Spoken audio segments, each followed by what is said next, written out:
Hey, this is Marco, and in this video I'm going to show you how to check TikTok creator fund balance.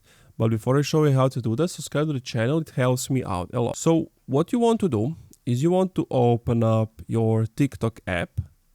And once you have opened up your TikTok app, you want to go to the bottom right under profile. And once you are here, you want to go to the top right on the hamburger menu and then click on balance. You click on balance, you're going to see how much money you have there. As you can see, this is your go-to destination for managing rewards, coin transactions on TikTok.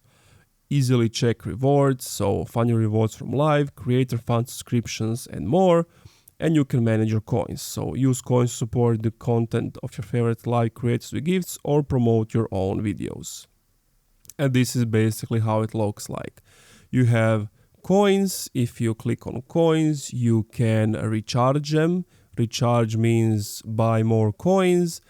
This is how much coins you have at the bottom left. If you click on that, you're going to see your balance, your transaction history, and that's pretty much it. Like everything about the balance, you can find it right over here.